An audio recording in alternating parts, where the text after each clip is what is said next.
চলে আসলাম নায়াগ্রা ফলসে। Niagara park. এখানে গাড়িটা রেখে আমরা হাঁটতে হাঁটতেই একটু সামনের দিকে এগিয়ে গেলেই কিন্তু নায়াগ্রা ফলস দেখতে পারবো। সো আপনাদেরকেও দেখানোর চেষ্টা করছি। এটা বিকেলবেলা ঘুরতে আসলাম। কিছুটা সময় রয়েছে, একটা কাজে এসেছিলাম আমার বন্ধুর সাথে। সো মাগরিবের নামাজ পর্যন্ত আসলে আমাদেরকে ওয়েট করতে হবে 1 ঘন্টা। তাই ভাবলাম যেহেতু পাশাপাশি রয়েছি, এখানে এসে একটু ঘুরে দেখা যাক। আর আমি তো সামারে এসেছিলাম জুলাই মাসে। সো জুলাই মাসের পরিবেশটা কেমন ছিল এবং এখন উইন্টার। যদিও এই কয়েকদিন আগে প্রচুর পরিমাণে স্নোফল হয়েছিল, কিন্তু এখন সেটা নেই। বাট ঠান্ডাটা রয়েছে। সো কি অবস্থা এখন কীরকম দেখা যায়, এটা দেখার জন্যই মূলত আসলাম। সো সাথেই থাকুন। এই যে বিশাল বড় যে এই বেলুনটা দেখছেন, এটা কিন্তু একটা ওয়াচ টাওয়ার, যেটা আমেরিকার এই সাইডে অবস্থিত। এবং এই যে বেলুনের নিচে যে দড়ি দিয়ে বাঁধা রয়েছে, এটা কিন্তু ছেড়ে দেওয়া হয় এবং এটা কিন্তু প্রায় 20-30 তলার সমপরিমাণ উচ্চতায় কিন্তু উপরে উঠে যায়। যেটা আমরা কানাডাতে ওয়াচ টাওয়ার দেখতে পাচ্ছি ওই যে দূরে, কানাডার যে সিএন টাওয়ারের মতো দেখতে, কানাডার সাইডে। ওইটা হচ্ছে কানাডার সাইড, আর এটা হচ্ছে আমেরিকার সাইডটা।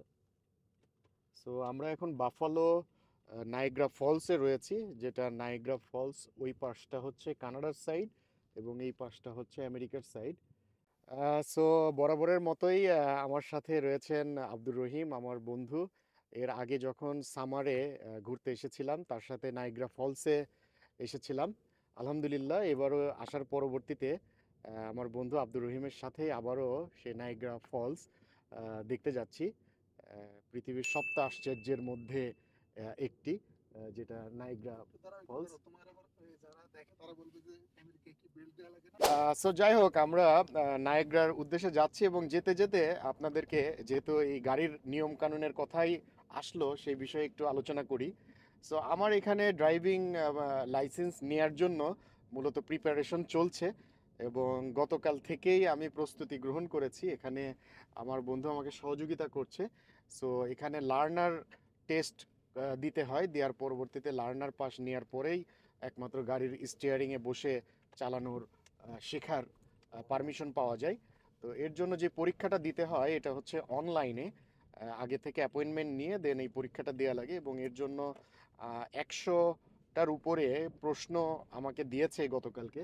সেখান থেকে কিন্তু প্রশ্নগুলো মুখস্থ করছি, যে কোন কোন ট্রাফিক আইনের রোড সাইনগুলো কীরকম এইটার বিষয়ে, এবং আরও অনেক কোশ্চেনারি রয়েছে, সেগুলোর প্রস্তুতি নিচ্ছি আমি, মুখস্থ করছি। সো এই বিষয়ে আব্দুর রহিম আমাদেরকে কিছু টিপস দিবেন যে আমি কিভাবে সহজে এই পরীক্ষাটা পাশ করতে পারি এবং লার্নার কার্ডের পারমিশন পেতে পারি। যাক আলহামদুলিল্লাহ। গাড়ি চালানোর জন্য আমি প্রথম বলবো যে বিদেশের মাটিতে বিদেশের মাটিটা অ্যাকচুয়ালি আপনার সঙ্গে যে বিহেভটা করে সেটা অ্যাজ লাইক এনিমির মতো বিহেভ করে। আপনি যেমন একজন শত্রুর সঙ্গে যেরকম চলতে হয়, বিদেশের মাটি আপনার সঙ্গে যেমন আপনি সেভাবে আপনার সাথে ট্রিট করবে। কখনো কখনো মনে হবে অন্তরঙ্গ বন্ধু, আবার কখনো মনে হবে যে এটা আপনার শত্রুর চেয়ে বেশি কিছু। তো এই বাইরে আসলে পারে দুইটা জিনিস আমি কমেন্ট করি যে দুইটা জিনিস অবশ্যই আমাদের থাকা বেশি ভালো। এক নম্বর হচ্ছে ইংলিশ স্কিল্ড, যাতে you can speak in English very fluently. এটা শেখার জন্য এটা যদি থাকে তাহলে একটা ভালো স্কিল থাকবে। সেকেন্ড হচ্ছে ড্রাইভিং লাইসেন্স। থার্ড হচ্ছে যদি কোনো মানে হাতের কাজ শিখে আসা যায়, অ্যাজ লাইক এ ওয়ার্কশপ কাজ, গাড়ির অয়েল চেঞ্জ করা থেকে শুরু করে ইঞ্জিনের কাজ, এইগুলো খুব গুরুত্বপূর্ণ। বাইরের যে কোনো দেশে এটা খুব মানে দামি আর কি, বিশেষ করে আমেরিকা তো অবশ্যই দাম। এ- এর ধারাবাহিকতায় আমরা সেকেন্ড পজিশন যেটা বলছিলাম ড্রাইভিং লাইসেন্স। ড্রাইভিং লাইসেন্সটা এখানে অবশ্যই প্রয়োজন, বিকজ অফ এক জায়গা থেকে আরেক জায়গায় অনেক টুরিস্ট, না অনেক মানুষ এই ঠান্ডার মধ্যে অনেক মানুষ তো এসছে। আমরা একেবারে নায়াগ্রা ফলসের মূল এরিয়ার দিকে চলে এসেছি গাড়িতে করে, একবারে ভিতরে। এই যে পার্কটা রয়েছে নায়াগ্রা পার্ক, এখানে প্রচুর পরিমাণে এই শীতের, ঠান্ডা কনকনে শীতের মধ্যেও শত শত মানুষ দেখা যাচ্ছে যারা এই সময়টাই ঘুরতে এসেছেন। ওই যে দূরে দেখা যাচ্ছে ওইটাই হচ্ছে কানাডার সাইড, এবং ওইখানে কিন্তু পার্কের মতো রয়েছে এবং হোটেল, বড় বড় আবাসিক হোটেল, ক্যাসিনো, এই জিনিসগুলো কিন্তু ওইদিকে দেখা যাচ্ছে। হুম। আর পাশাপাশি এই যে ধোঁয়াগুলো উঠতেছে না, এখানে কিন্তু মূল নায়াগ্রা ফলসে পানিটা পড়ে এখানে। এবং আমরা এখন পার্কিং সাইডে চলে এসেছি, এখানে আমরা গাড়িটা পার্কিং করে দেন আমরা নায়াগ্রা ফলসের মূল জায়গায় চলে যাব। আচ্ছা, যেটা বলছিলাম যে সবার থেকে শুরু থেকে এবার বলো। যেটা বলছিলাম সুতরাং 3টা স্কিল থাকা খুবই ভালো। সেকেন্ড যে স্কিলটা সেটা হলো ড্রাইভার লাইসেন্স। ড্রাইভার লাইসেন্স আপনার যদি দেশেও থাকে সেটা আপনাকে হেল্প করবে এখানে অনেক সময় বিভিন্ন অ্যাকাউন্টের ক্ষেত্রে। এখানে ড্রাইভিং লাইসেন্স পাওয়ার জন্য সর্বপ্রথম লার্নার টেস্ট যে একটা টেস্ট আছে এটা দিতে হয়। এর জন্য 100টা কোশ্চেন, এর বেশি কখনো কখনো 110-20টা কোশ্চেন এবং 15-20টা মতো সাইন আছে। এই সাইনগুলো আপনাকে মুখস্থ না ঠোঁটস্থ থাকা দরকার। এই ড্রাইভিং লাইসেন্স মানে নেওয়ার জন্য লার্নার পারমিট যখন আপনি পেলেন এটাতে পাশ করতে হবে। 20টা কোশ্চেনের মধ্যে আপনাকে অবশ্যই 14টা কোশ্চেন সঠিক করতে হবে, না হলে এবার দ্য ফেইলার হবে না। আবার আপনাকে পরীক্ষা দেওয়ার সুযোগ দিবে, কিন্তু 14টা অবশ্যই আপনাকে মানে সঠিক করতে হবে আর কি। 14টা সঠিক করলে পারে আপনি লার্নার পারমিট পেলেন। দেন আপনি এখানে লার্নার পারমিট মানে কি অনুমতি দিল আপনাকে, আপনি এখন শিখতে পারবেন। ঠিক আছে, শিখতে পারবেন।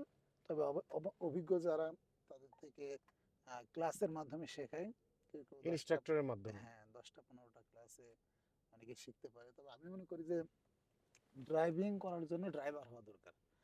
শুধুমাত্র 10-15টা ক্লাস নিয়ে কোনো রকম ড্রাইভিং শিখে গাড়ি চালানো এখানে অনেকটা দেখা যাচ্ছে আপনি যেমন তেমন ড্রাইভিং করলেন, একটা অ্যাক্সিডেন্ট যদি আপনার হয়ে যায় আপনার জীবনে, এখানে এটা খুব সিরিয়াস। যদি একটা অ্যাক্সিডেন্ট হয়ে যায়, আপনি ড্রাইভার না বাট আপনি ড্রাইভিং লাইসেন্স পুরোভাবে নিয়ে কোনো রকম জানছেন যে আপনি গাড়ি ড্রাইভ করতেছেন, কোনো একটা বড় ধরনের অ্যাক্সিডেন্ট হলে পরে এটা জীবনের জন্য অনেক হুমকিও বটে। এই জন্য ভালো একজন ইনস্ট্রাক্টর, পাশাপাশি একজন বন্ধু যদি থাকে যে আপনাকে প্র্যাকটিস করাই দিবে, এমন হলে পারে এটা ভালো আর কি। তবে দেশের থেকে শিখে আসলে অনেক বেশি ভালো। না হলে অ্যাটলিস্ট অবশ্যই এখানে আসার পরে ফার্স্ট স্টেপ যেটা নিতে হবে সেটা হচ্ছে যে ড্রাইভার লাইসেন্স করা এবং ইংলিশ স্পোকেনের স্কিলটা বাড়ানো। জি, ধন্যবাদ আব্দুর রহিম। চলে আসলাম নায়াগ্রা ফলসের। এই যে দেখতে পাচ্ছেন আমার সামনে, যদিও এই সময়টা একেবারেই ধোঁয়াশে ভাব দেখা যাচ্ছে, তার কারণ পানি তো প্রচুর পরিমাণে ঠান্ডা। এই ঠান্ডা পানিটা যখন উপর থেকে নিচে পড়ছে তখন কিন্তু এরকম বিশাল ধোঁয়ার সৃষ্টি হয়েছে। আসলে এটা ধোঁয়ার মতো পানিটা উড়ে যাচ্ছে উপরে এবং অনেক দূর পর্যন্ত কিন্তু এই পানিটা কিন্তু চলে যাচ্ছে বিশাল বড় জায়গা জুড়ে। এই যে এসে পৌঁছাইছি নায়াগ্রা রিভার।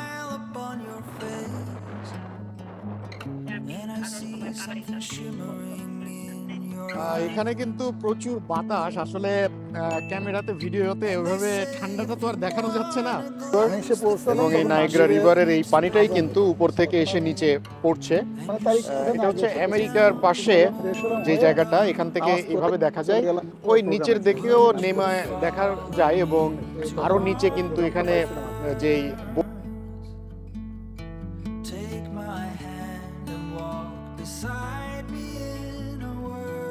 তার কারণ এখানে কোথাও বরফ পড়ছে বা এই জিনিসগুলো এখন নাই, কিন্তু একেবারে ঠান্ডা। এই যে এখান থেকে যে বাতাসটা আসছে সেখানে কিন্তু দাঁড়ানোর সম্ভব নেই। তারপরও আজকের ওয়েদারটা তো অনেক ভালো, এই কারণে এখানে এসে এইভাবে করে দাঁড়ানো যাচ্ছে। ঠিক আছে, তো তারপর আমার কিন্তু কাঁপাকাঁপি শুরু হয়ে যাচ্ছে, প্রচুর পরিমাণে ঠান্ডা এই জায়গাটা। তো এই জায়গাটা আসলে খুব সুন্দর একটা ভিউ। তবে আমি শুনেছি যে আমেরিকার এই সাইডের থেকেও কানাডার ওই পাশ থেকে মূলত নায়াগ্রা ফলসের মূল সৌন্দর্যটা কিন্তু দেখা যায়। যদিও এর আগে আরো 2বার আমি